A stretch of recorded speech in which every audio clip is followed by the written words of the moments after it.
The 6 o'clock news from the BBC with Nicholas Witchell and Philip Hayton. Good evening. The headlines at 6 o'clock. At least 36 people are now known to have died in a multiple train crash in South London. 2 crowded commuter trains ran into each other in the rush hour. A third train ploughed into the wreckage. The rescue services helped hundreds to safety. Others had to wait while wreckage was cut away. More than 100 people were hurt. 32 of them are still in a serious condition. Tonight, the questions: was the crash caused by a signals failure? British Rail says it probably was. Tonight's other headlines: a second plane carrying relief supplies to the Armenian earthquake victims has crashed. All 7 people aboard the Yugoslav Air Force plane were killed. There's now little hope of finding more people alive in the rubble 5 days after the disaster.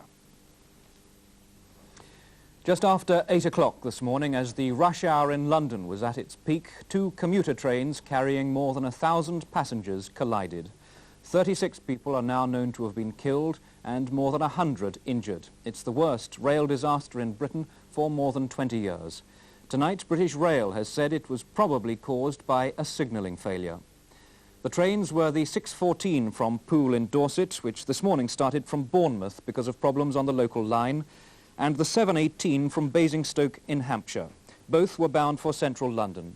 As they approached Clapham Junction in South London, both trains were travelling along the same line. But the Basingstoke train had stopped. The time was 12 minutes past 8. Moments later, the Poole train crashed into the rear of it at a speed of about 50 miles an hour. Then a third train, coming out of London and fortunately almost empty, ploughed into the wreckage. The Transport Secretary Paul Channon called it a very major and tragic disaster. He told the House of Commons a public inquiry would be set up to investigate the cause. Tonight, the wreckage of the 3 trains is still blocking the lines. Some bodies are still believed to be inside. A number of people are still in hospital. 32 of them are in a serious condition. First tonight, a report from our correspondent, Michael Sullivan, who's been at the scene of the crash since early this morning.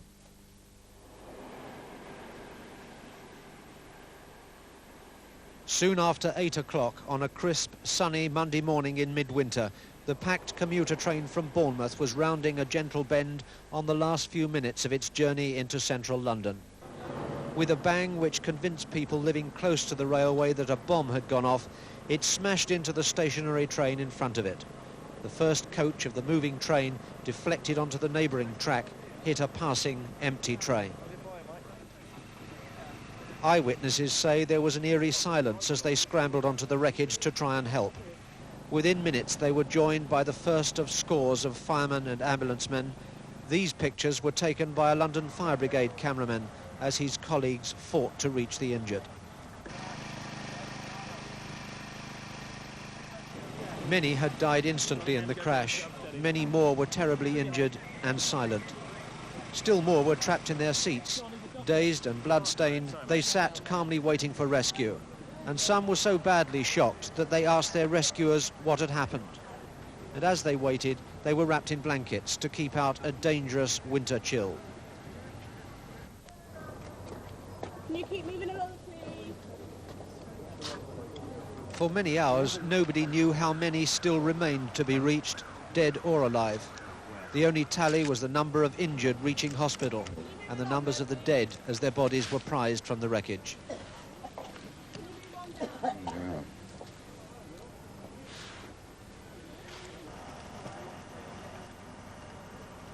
The wreckage lay in a deep cutting far below the level of the surrounding roads, and it was a slow, steep, slippery climb to the waiting ambulances above.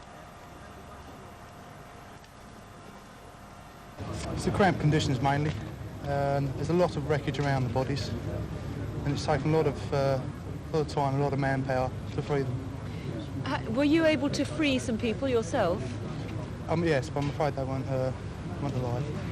Were any of those people talking to you while they were still trapped there? Yes, I think that it's a great thing. It's a great human communication that when people are sick, ill and injured, that they do talk to you, and we talk to them because it gives them confidence to know that such people like the Fire Brigade and ourselves are there to help them. Very major and tragic disaster.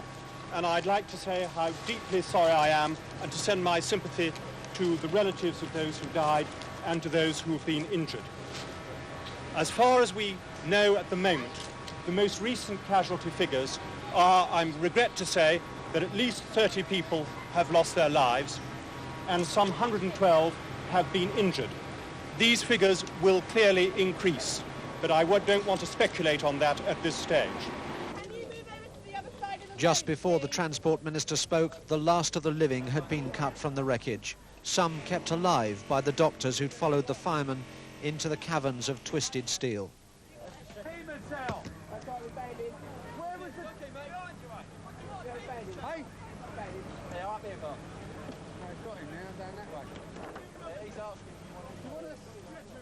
And the numbers of the known dead did rise slowly through the day and will continue to rise as the fight to prise apart the locked wreckage continues. And among those who looked on were uninjured survivors of the crash and those who were passing on the road and were first on the scene. We were on a 77 bus going to work and we sort of parked the lights there, and next minute we just heard this big bang.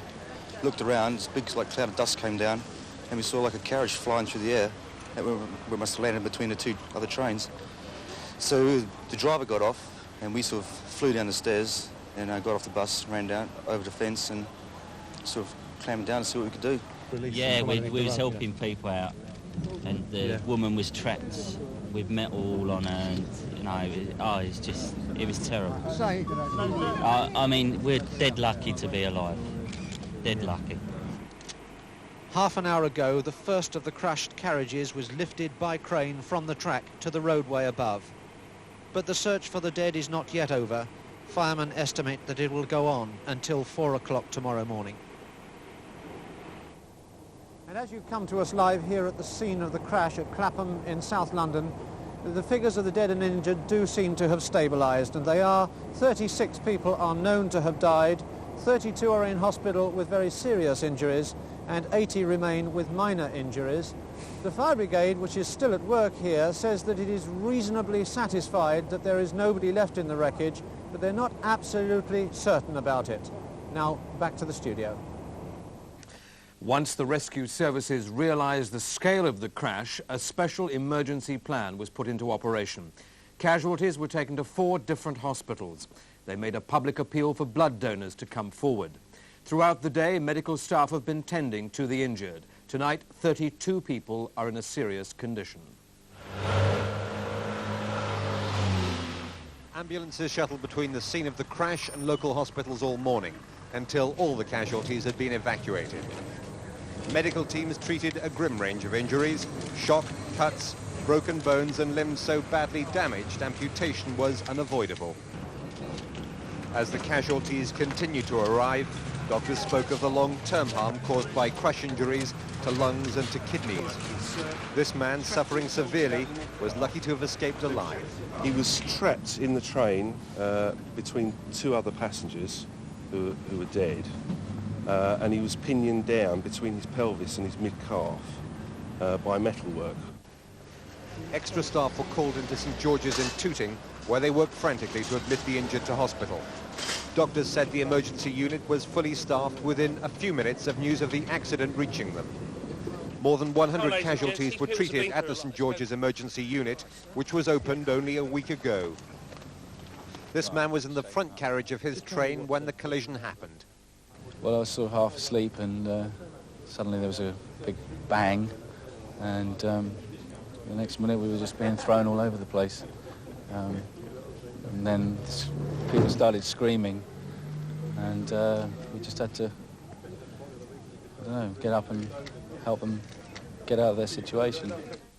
Medical staff who've worked all day with the injured could suffer the devastating effects of delayed shock.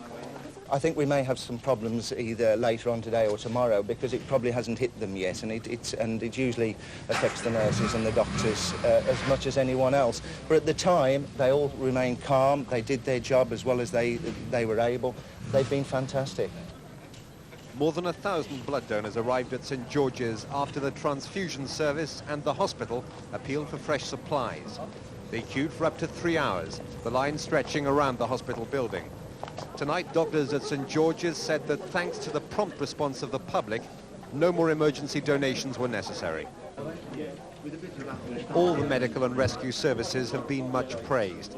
At the London Ambulance Centre, controllers at the height of the emergency coordinated a team of more than 100 ambulance men and women in 51 vehicles. Even hardened ambulance men don't like terrible accidents. However, the job is there, they are fully trained, and once one accepts their training, they would of course jump into the fray extremely well. Tonight, those less seriously injured in the train crash have been allowed home. Emergency treatment continues for those who need it, and bereaved families and friends are mourning the loved ones they have lost. The Queen has expressed her sorrow at the scale of the tragedy. She said she was shocked and distressed and sent her deepest sympathy to the relatives of the dead. The Archbishop of Canterbury, Dr. Robert Runcie, said many will join me in praying for the injured and for the families of the victims. The Prime Minister has also expressed her sympathy. Such tragedies, she said, were always deeply distressing, especially when they occurred so close to Christmas.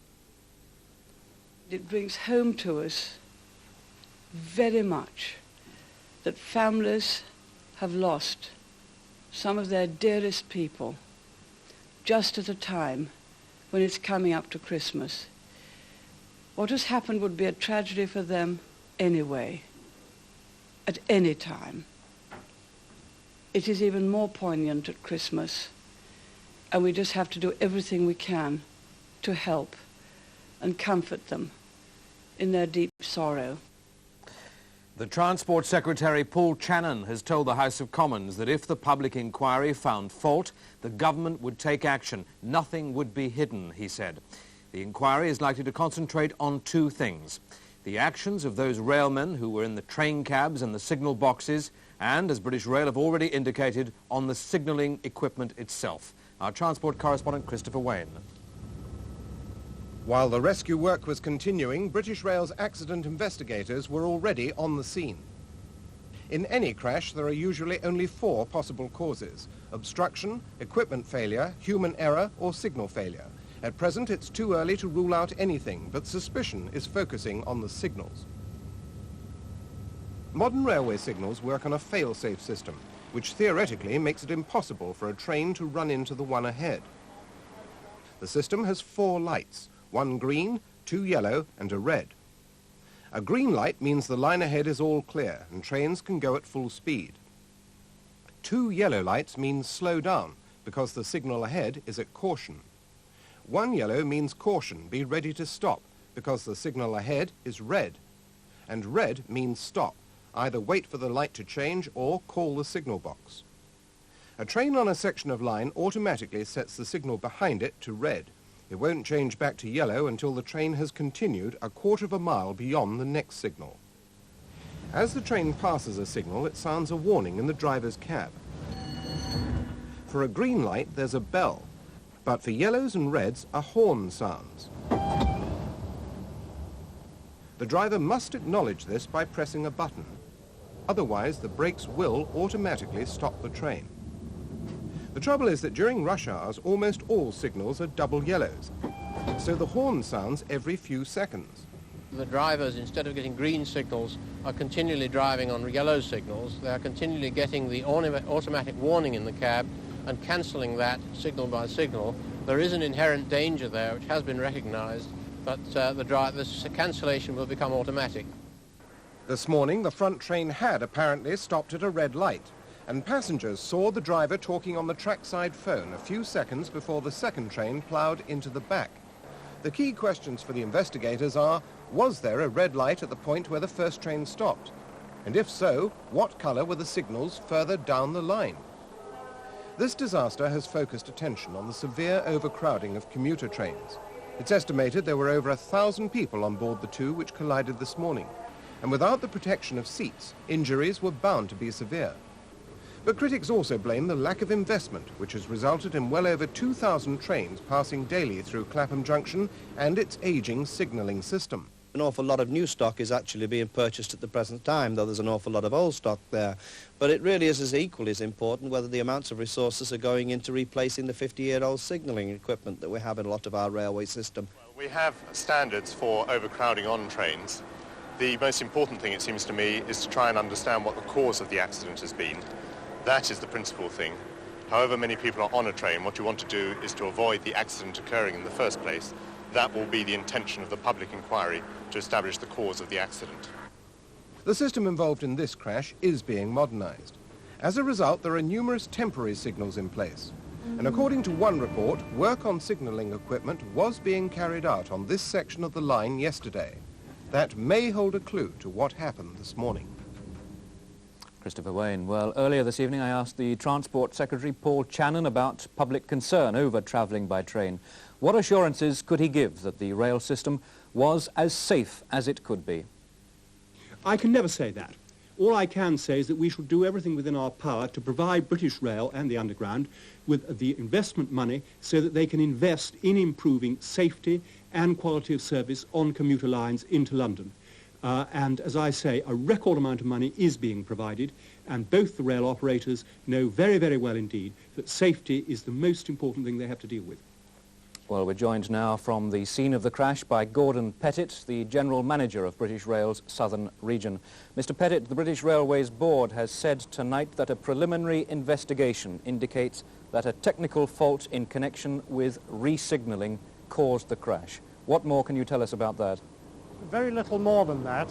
That is the results of our preliminary findings. There are more investigations obviously going on at the present time, ready for when the inquiry opens on Wednesday. But it is, I think, correct that some of the signalling equipment at Clapham Junction is more than 50 years old, and that equipment is in the process of being replaced. Yes, I don't think the age of the old equipment is a factor as far as I can see, but we will have to wait until the inquiry to confirm that. Are you saying that the fact that there is equipment of this age is irrelevant to what has happened today? I believe that it may be irrelevant, but we shall have to wait until the inquiry has concluded. As I think you've mentioned already, our statement does indicate our preliminary inquiries show that a technical fault may have arisen during the re-signalling, and we shall have to wait to see whether that preliminary information is confirmed in our detailed findings over the next few days. Mr. Pettit, is there much 50-year-old equipment on British Rail now? Well, certainly in the busy parts of the commuter area of Network's South East and Southern Region, of course not, no. Are you satisfied that enough is being done to ensure that the standards of safety on British Rail, and particularly with the millions of people travelling in by train to London every day, that those standards of safety are as high as they could be? I am really satisfied because safety has never been prejudiced in British Rail in terms of money or any other cause. I can honestly say to everyone that safety has been of paramount importance in this railway business going back into the last century, and the priority certainly has not changed in the last few months. Gordon Pettit, after what I'm sure has been a very sombre and trying day for you, thank you very much indeed for joining us. Thank you very much. Thank you. And the Metropolitan Police have set up a special telephone number if you want information about this morning's casualties. The number is 01 if you're calling from outside London, 834 7777. So let me just repeat that number. It is 01 834 7777. And later in the programme, the rest of today's news and the latest from Armenia. The aid is continuing to pour in, but 5 days on, hopes of finding more survivors are beginning to fade. And why a judge is upset at Elton John's £1 million settlement with the Sun newspaper. Now the time is 6:19.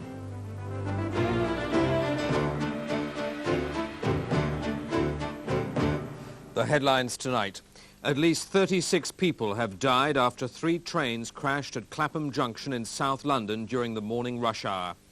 113 people were injured in the crowded commuter trains, 32 were very seriously hurt. The Transport Secretary Paul Channon has said there will be a full public inquiry to investigate the cause of the accident, which is the worst rail disaster in Britain for more than 20 years. And now to the disaster that's been dominating world news in recent days, the Armenian earthquake.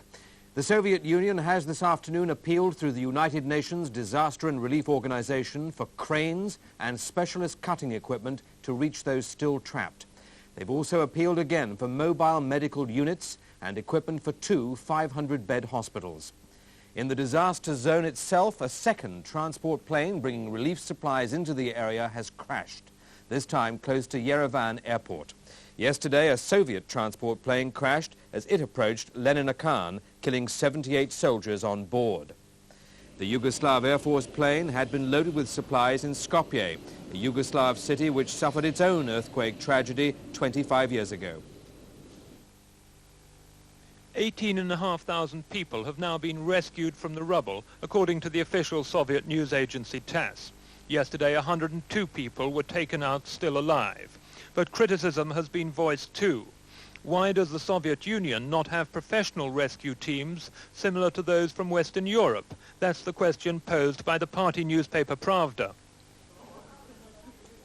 The number of injured is described as dozens of thousands. These were among hundreds of victims lying injured in Moscow hospitals today. This boy was said to be the only child rescued from a school of 600 pupils. He lost a leg. A woman with multiple injuries recounted the moment of the first earthquake shock.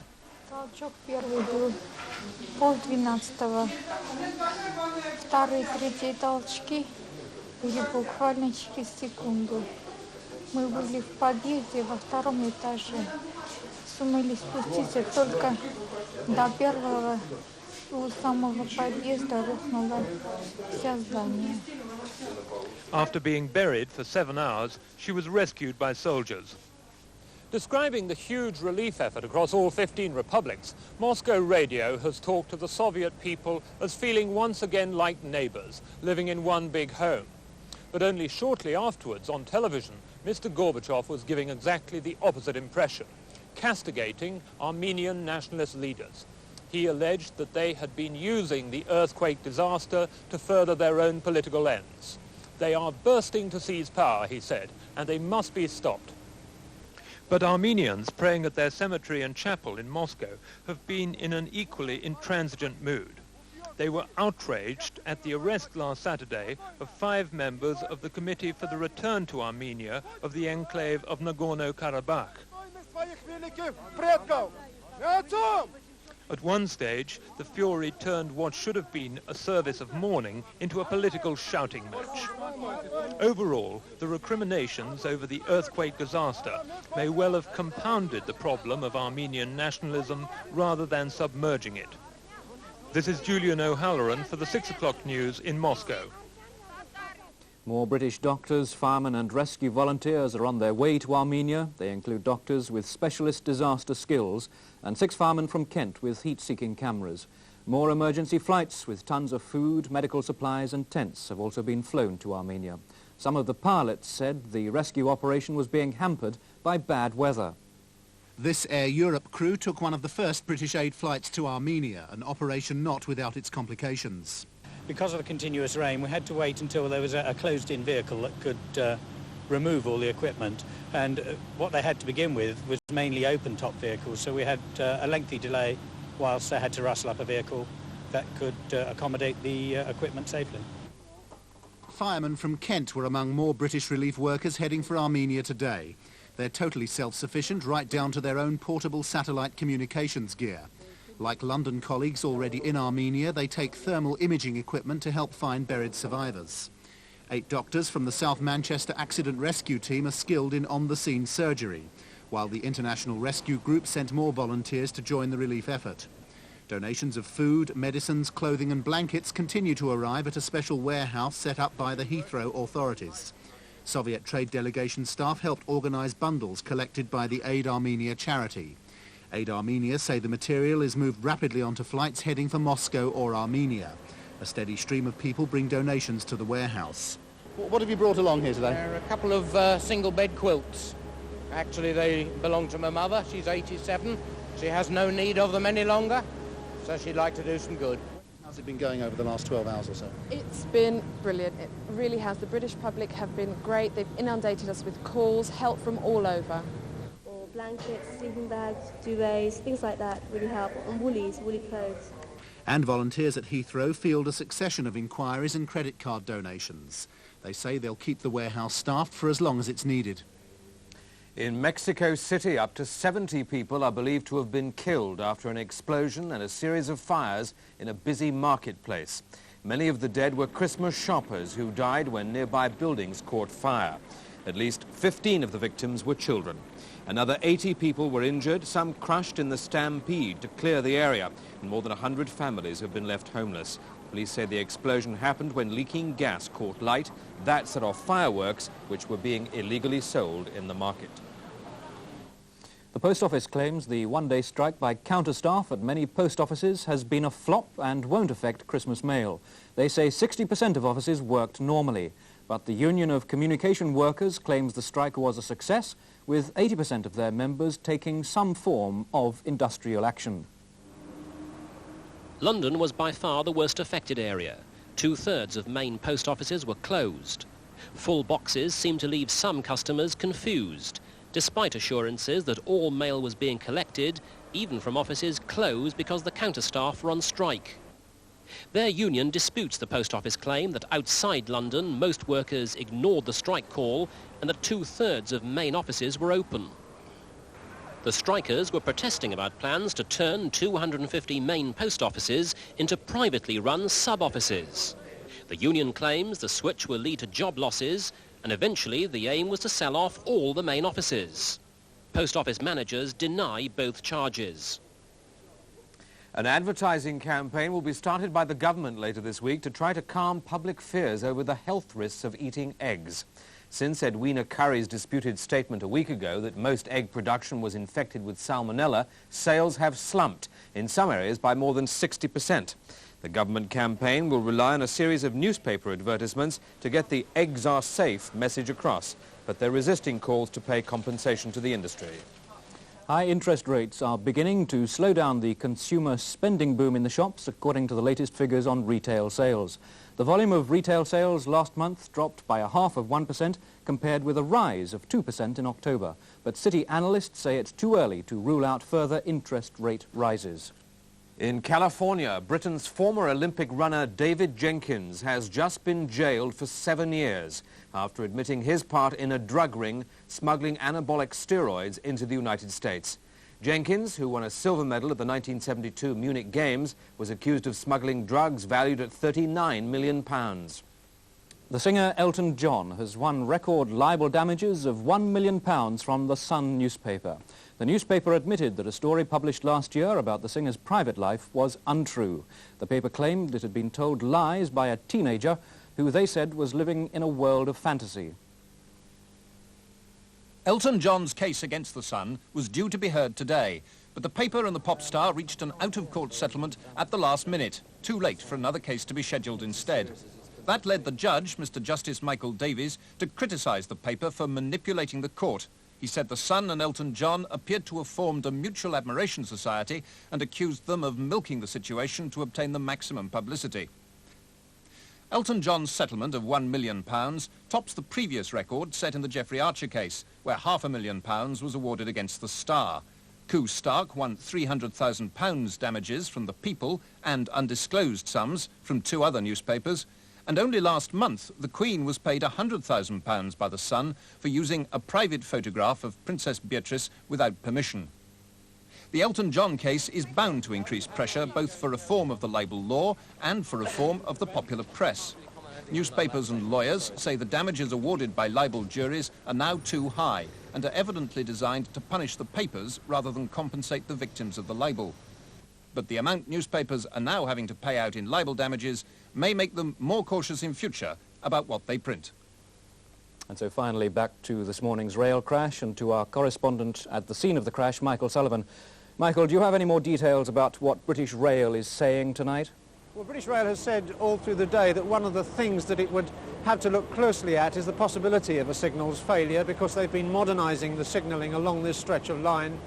That's become a little firmer during the evening, and they are saying that they will be looking particularly at the signal failing, but they haven't gone so far as to say that it was the cause of the accident, and that won't be said, of course, until after the inquiry. I think in a statement the British Railways Board has also said that it accepts full responsibility for the accident. Have you heard that? Yes, we've heard that from British Rail spokesman on the site here. Michael Sullivan at the scene of the rail crash this morning. Thank you very much for those latest details. And that was the 6 o'clock news on Monday, the 12th of December. An inquiry was begun into the worst rail disaster in Britain for more than 20 years. It occurred this morning when two crowded commuter trains carrying more than 1,000 people collided in South London. At least 36 people are known to have been killed and 100 injured. From the 6 o'clock news, good night.